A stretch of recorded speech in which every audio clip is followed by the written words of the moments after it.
અમે જીવન નથી ધરી શકતા તો અમે શ્રીફળ ધરવા જઈએ છીએ. માથાનું પ્રતીક કે પ્રભુ આ માથું ધરું છું તમને એમ બતાવવા માટે. પણ માથું ધરું ત્યારે સાચું કે જ્યારે માત્ર નારિયેળ ન ધરીએ એની સાથે અમારી આંખના ટીપા આમ દડ પડી જાય અને હૃદય ભગવાનના ચરણે આમ પથરાઈ જાય. અને એ વખતે શ્રીફળ ઠાકોરજીના ચરણે જાય તો સમજી લેજો કે આજે બલિરાજા જેવું દાન મારાથી થયું. બલિદાનમાં કોરું કે બકરું નથી કાપવું, બાપ પોતાની જાતનો અહંકાર ધરી દેવો છે. આપણું માથું નથી કાપવું. અને મરેલું માથું ગંધાતું મરદું શું કરશે મારા ઠાકોરજી? હું કામનું? સાચું બોલો, તમને કોઈ બહુ પ્રેમ કરતું હોય અને એનું માથું કાપીને ચઢાવે તો તમે રાજી થાવ? ના. જીવ તો માથું તમારા ચરણે ધરે ના તો હૈયે વરગાડી લેવાનું મન થાય, પણ એનું માથું જો કપાઈ જાય તમારે ચરણે ધરે તો તમે તો ધ્રુસકે ધ્રુસકે રડી પડો કે બાપ આ જોવા નતો માંગતો. મરેલું માથું કામનું નથી. ઘણા મૂર્ખ લોકો હજી માતાની સામે જઈને પોતાના બાળકોને કાપી નાખે, ઘણા પોતે કપાઈ જવા પ્રયાસ કરે છે. એ મૂર્ખતા, એ નાદાનિયત, એ અજ્ઞાન. બલિદાન એટલે કોઈ કોરું કાપવું નહીં, પોતાના અહંકારને કાપી નાખો. કાપી નાખો એ શબ્દ જ હું વાપરવા માંગતો નથી. ભેટ ધરવાની વાત જ્યાં આવે, સમર્પણ કરવાની ત્યાં કાપવાનું શબ્દ નકામું ઠરે છે, કોઈ અર્થનું નથી. બલિ ચઢાવવાનો અર્થ છે આજથી અમારું અહંકાર મૂકું છું, આજથી હું સમર્પિત થઉં છું. બલિદાન, બલિરાજા જેવું દાન, એવી ભેટ. દાન એટલે ભેટ. હવે દાન શબ્દ પણ થોડુંક આમ હલકું પડી ગયું છે. ભેટ શબ્દ બધા થોડુંક જ રોડું લાગે છે. પ્રાચીન વર્ષે રાજાએ પછી યજ્ઞો બંધ કર્યા, બલિ ચડાવવાનું બંધ કર્યું, તપસ્યા કરવા ગયા. પ્રાચીન વર્ષ રાજાના 10 દીકરાઓ એક સાથે જન્મ્યા હતા. એ પણ ક્લોનિંગના હતા. 10ના એક જ નામ ને એક જ રૂપ ને એક જ સ્વભાવ ને એક જ ટેવ. એક સાથે જાગે ને એક સાથે હુઈ જાય. નામ પ્રચેતા પાડવામાં આવ્યું કે એક જ જેવા ને એક ભેગા રહે તો એક જ નામથી કામ ચાલે. એ 10 પ્રચેતાઓની વચ્ચે એક જ વૃક્ષોની ઉછેરી કલ્યાણ વારછી એમને પરણીને એમનાથી દક્ષ પ્રજાપતિનો જન્મ થયો. દક્ષ દ્વારા પ્રજાપતિ 6થા સ્કંદમાં વર્ણન આવે છે, પણ 4થો સ્કંદ અહીંયા જ વિરામ આપીએ, ઠાકોરજીના ચરણે ધરીએ. દ્વારિકાધીશ કી જય. એ ભજો મુકુંદ માધવ મોરારી, ભજો મુકુંદે માધવ મોરારી. એ ભજો મુકુંદ માધવ મોરારી, ભજો મુકુંદે માધવ મોરારી. એ ભજો મુકુંદ માધવ મોરારી, ભજો મુકુંદ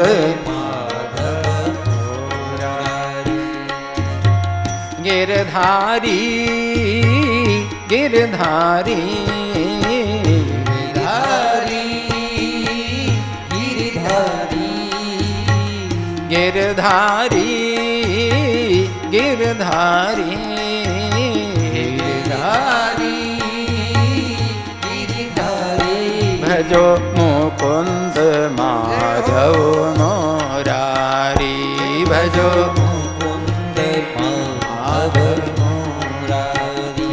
भजो मुकुंद माधव मोरारी, भजो मुकुंद माधव मोरारी. गिरधारी गिरधारी गिरधारी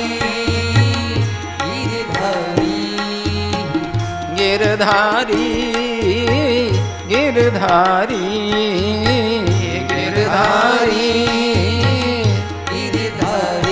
भजो मुकुंद माधव मोरारी, भजो मुकुंद माधव मोरारी, भजो मुकुंद माधव मोरारी, भजो मुकुंद माधव मोरारी. મોરારી ભજો મુકુંદ માધવ મોરારી ભજો મુકુંદ માધવ મોરારી ગિરધારી ગિરધારી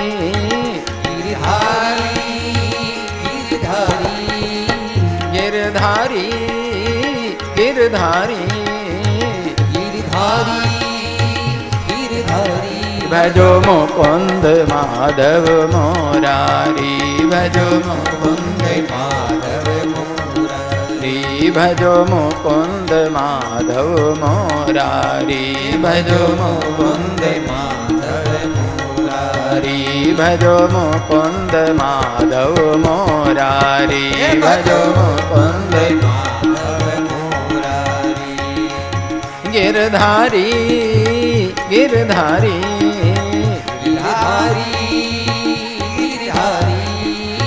ગિરધારી ગિરધારી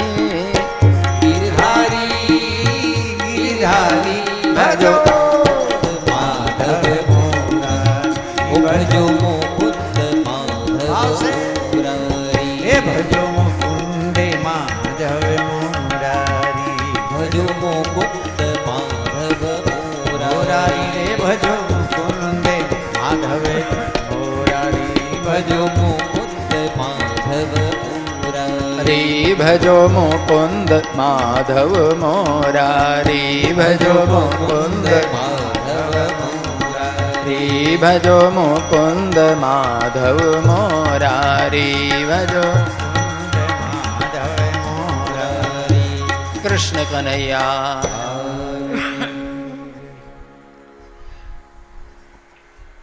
પાંચમા સ્કંદમાં પરીક્ષિતજી મહારાજ કહે છે કે મનુ મહારાજના તમે મોટા પુત્રની વંશની સરસ કથા સંભળાવી, પણ હવે નાના પુત્રના વંશની વાત કરો. મનુ મહારાજના નાના દીકરાનું નામ હતું પ્રિયવ્રત.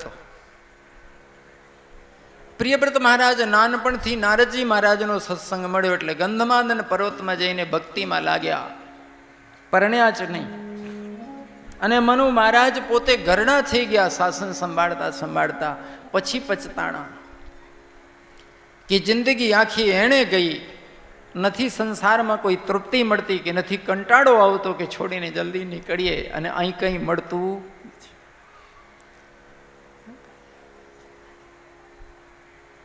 આ સંસારમાં ગરીબ કહો અમીર કહો કે સમ્રાટ કહો કોઈ તૃપ્ત થતું નથી. કેમ કે બધા તૃષ્ણાવાન. મનુ મહારાજને ખ્યાલ આવે છે કે ખરેખર મનુષ્ય જીવન વ્યર્થ જાય છે વિષયોમાં પડી.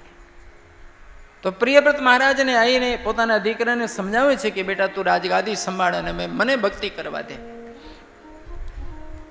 તો પ્રિયવ્રત પૂછે છે પિતાજીને કે પિતાજી કેમ ભક્તિ કરવું છે, કે સંસાર ખોટું છે બેટા. તો પ્રિયવ્રત હસે છે અને પોતાના બાપાને કહે છે કે બાપા તમને હવે ખબર પડી, સારું છે મને વહેલી ખબર પડી ગઈ.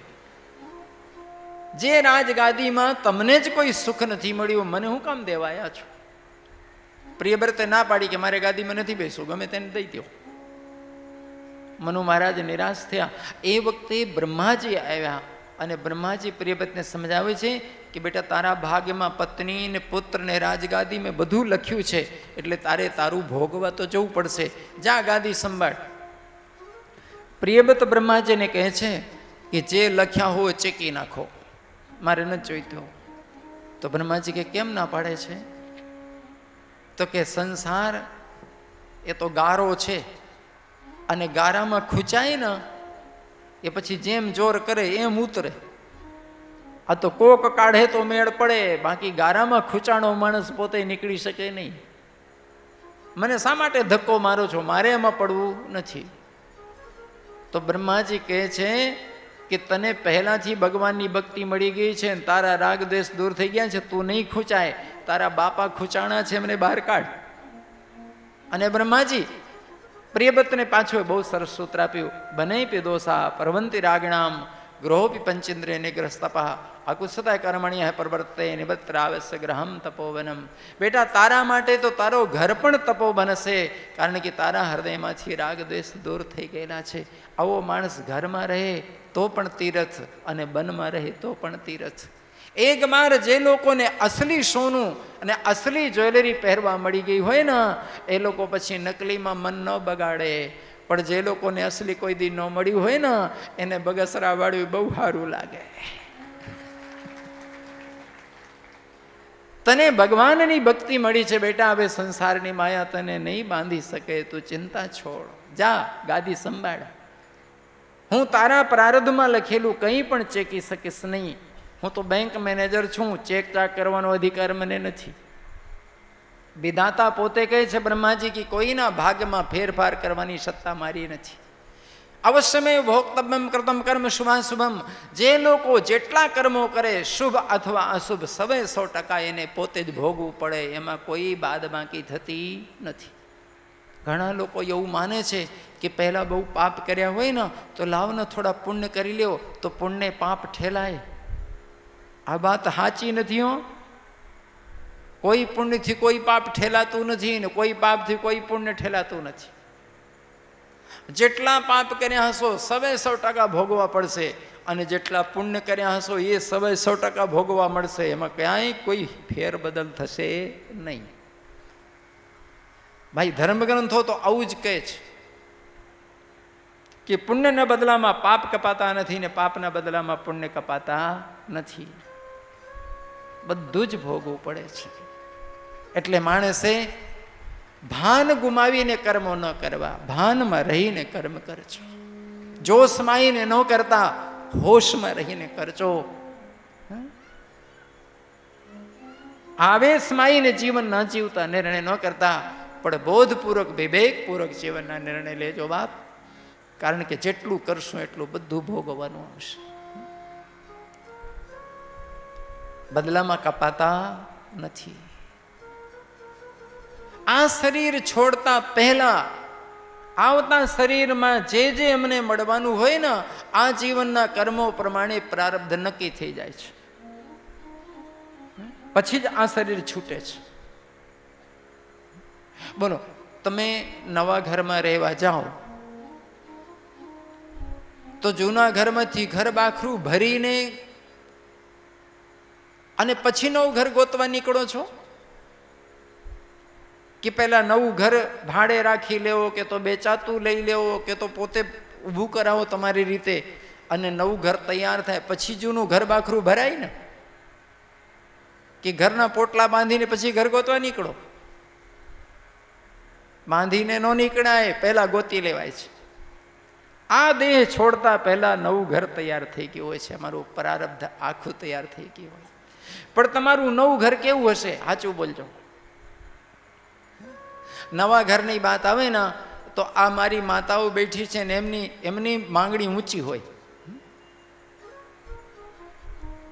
આ તો બહેનો જોજો જરાક મોટું લેજો, મહેમાનો આવે તો હાંકડું ન પડે. કહો કે નહીં? પછી બીજી ડિમાન્ડ, જોજો મોખાનો લેજો. બજાર નજીક હોય, છોકરાઓની નિહાળ નજીક હોય, બસ સ્ટેન્ડ નજીક હોય તો હેરાનગતિ ન થાય. પણ ભાવ પૂછજો કે શું ભાવ મળે છે. ખીચામાં જોર છે, આવી જગ્યા મકાન લેવાની તાકાત છે?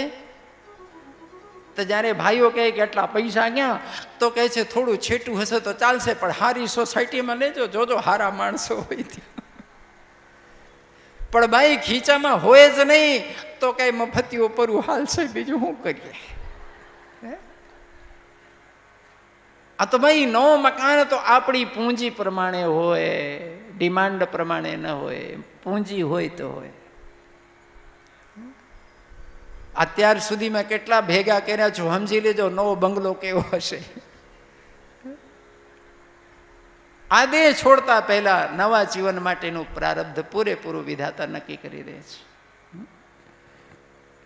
અવશ્યમેવ ભોક્તવ્યમ કૃતમ કર્મ શુભાશુભમ. પ્રિયવ્રત બ્રહ્માજીની વાત માની ગયા, ઘરે પાછા આવ્યા, રાજગાદી સંભાળી લીધી. મનુ મહારાજ વનમાં જઈને ભક્તિ કરે છે. પ્રિયવ્રત મહારાજ પરણ્યા, એમને 7 દીકરાઓ થયા. આખી ધરતીનું સામ્રાજ્ય પ્રિયવ્રત મહારાજનું.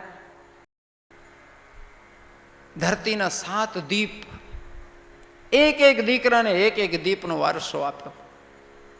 અને દીકરાઓ સંભાળવા લાયક થયા તો પ્રિયવ્રત મહારાજ ફરી પોતાનું રાજ સમ્રાજ છોડી અને પાછા વનમાં જઈને ભગવાનના ભજનમાં લાગી ગયા. આપણે બેઠા છીએ જંબુદ્વીપમાં, અને જંબુદ્વીપમાં આગ્નેયગિર મહારાજ સૌથી મોટા દીકરાને ગાદી મળી. આગ્નેયગિર મહારાજ મનમાં વિચારે છે કે મારા બાપાએ નાનપણથી ખૂબ ભક્તિ કરી હતી, પછી પાછળથી પરણ્યા હતા, લાઈને હું પહેલાં ભક્તિ કરી લઉં પછી પરણીશ.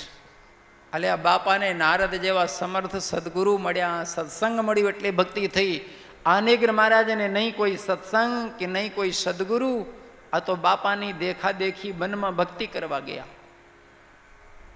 વનમાં બેસીને સાધના કરતા હતા. એક દિવસ પૂરચિત નામની અપ્સરા આજુબાજુમાંથી પસાર થઈ નજીકમાંથી. અપ્સરાને જોઈને મહારાજનું મન ઊંચું નીચું થવા લાગ્યું. સત્સંગ નથી ના, બિન સત્સંગ વિવેક ન હોય. અપ્સરા એમની નજીક જાણી જોઈ નથી આવી, એ તો એના રસ્તે જતી હતી. પણ જુવાન માણસને એકલા રહેતા હોય ને દૂરથી કલરવાળું લુગડું નજરે પડે તો મન ચંચળ કરી નાખે. આગ્નેય મહારાજે બૂમ પાડીને બોલાવી કે મેડમ અહીં આવો ને, જરાક વાતો કરીએ. તો મેડમ તો આયા. આગ્નેય મહારાજ કહે છે કે એમ આપણે બે જણ સાથે રહીને ભક્તિ ન કરીએ? તો પેલા બેન તો રાજી થયા કે વાંધો નહીં, હું અહીં રહું. આ બે ભેગા રહેવા માંડ્યા. આ ભેગા રહેતા હોય પછી ભક્તિ કેવી થાય? એક પછી એક 9 દીકરા થયા. તે પછી આખી ટીમ ઘરે પાછી આવી ગઈ. દેખા દેખી સાધે જોગ ને છીજે કાયા બાઢે રોગ. આવા દેખા દેખી કોઈ ભક્તિ થતી નથી. માણસોમાં આ બહુ ખોટી ટેવ હોય, ફલાણાએ આમ કર્યું આપણે કરી લે. પાડોશી કાર લાવ્યો આપણે લઈએ, અરે ઈ કાર લાવ્યો પણ તમે બેકાર થશો હમણાં.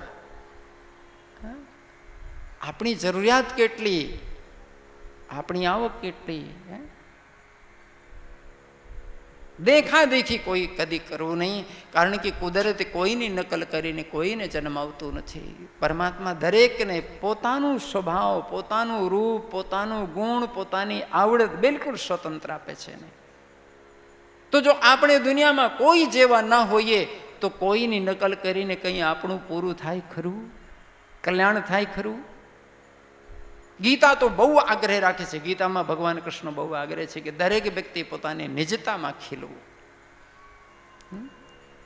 સ્વસે કર્મણ્ય નિવૃત્તા સ્વધર્મે નિધનં શ્રેયા. સ્વધર્મ એટલે હિન્દુ ધર્મ, મુસલમાન ધર્મ નહીં. સ્વધર્મ એટલે સ્વભાવગત પોતાના ગુણો પ્રમાણે પોતાનું જીવન, એટલે સ્વધર્મ. સ્વધર્મે નિધનમ શ્રેય પરધર્મો ભયાવહ.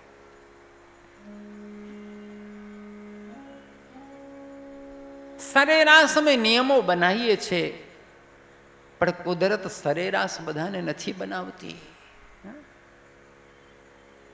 દુનિયામાં એક પણ વ્યક્તિ કોઈ જેવા નહીં મળે.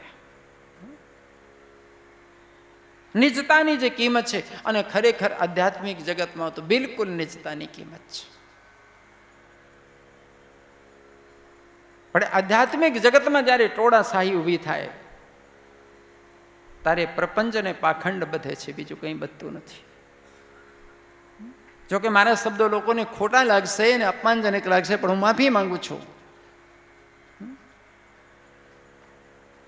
પ્રપંચમાં ને રાજકારણમાં ટોળાશાહી કામની છે, પણ ધાર્મિક ક્ષેત્રે ટોળાશાહી કોઈ કામની હોતી નથી. દરેક વ્યક્તિ પોતાના સ્વભાવગત સ્વધર્મમાં જીવવું અને પોતાની રીતે સાધના કરવી.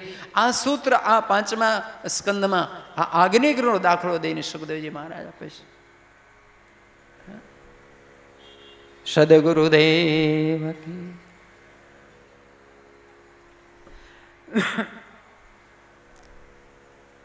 પ્રિયવ્રત મહારાજના એ જ આગ્નેય મહારાજની વંશવેલામાં આગળ જઈને નાભી મહારાજ થયા.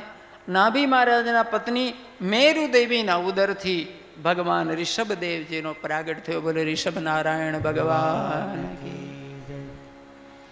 ઋષભનો અર્થ હોય છે સર્વગુણ સંપન્ન, સર્વાંગ સુંદર. સર્વાંગ સુંદર અને સર્વગુણ સંપન્ન પરમાત્મા સિવાય કોઈ હોતું નથી, એટલે ઋષભ.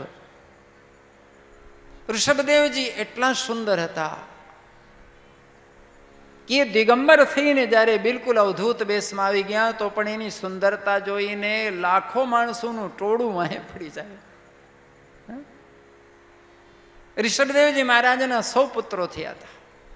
એમાં સૌથી મોટા ભરત રાજા.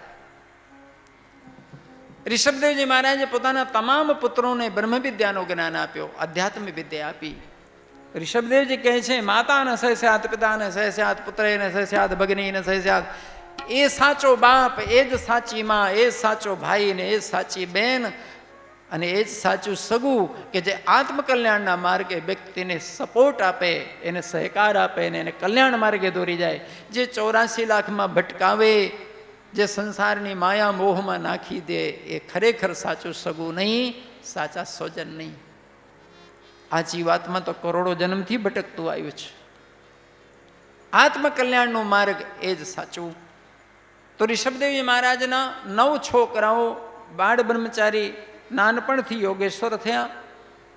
81 છોકરાઓ નિત્ય હોમ કરનારા અગ્નિહોત્રી બ્રાહ્મણો થયા, નિત્ય યજ્ઞ કરનારા. સૌથી મોટા દીકરા ભરતજી મહારાજ એમને રાજકારણનું જ્ઞાન આપ્યું હતું અને એમને પોતાની ગાદીમાં બેસાડી એમને પોતે પરમહંસ વ્રતિ લીધી. ઋષભદેવજી મહારાજથી જૈન પરંપરા શરૂ થઈ. આપણા અવતારોમાં ઋષભદેવ ભગવાન અવતાર ગણાય છે અને જૈનોના આદિનાથ તરીકે પ્રથમ તીર્થંકર ગણાય છે. બોલે ઋષભ નારાયણ ભગવાન. રાધા રાધા કૃષ્ણ રાધા રાધા રાધા કૃષ્ણ રાધા રાધા કૃષ્ણ રાધા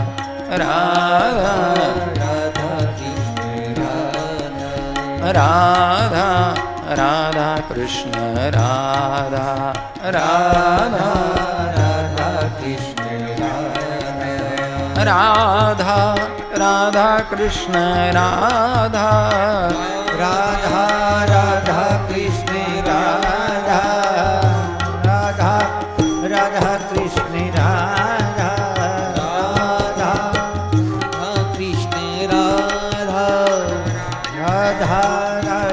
કૃષ્ણ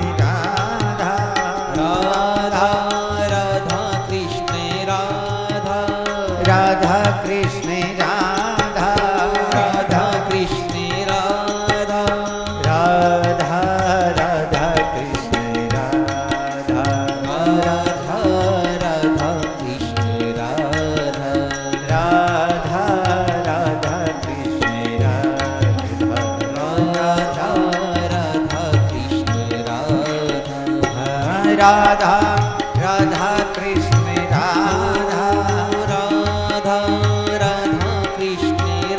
રાધા રાધા રાધા કૃષ્ણ રાધા રાધા કૃષ્ણ રાધા રાધા રાધા કૃષ્ણ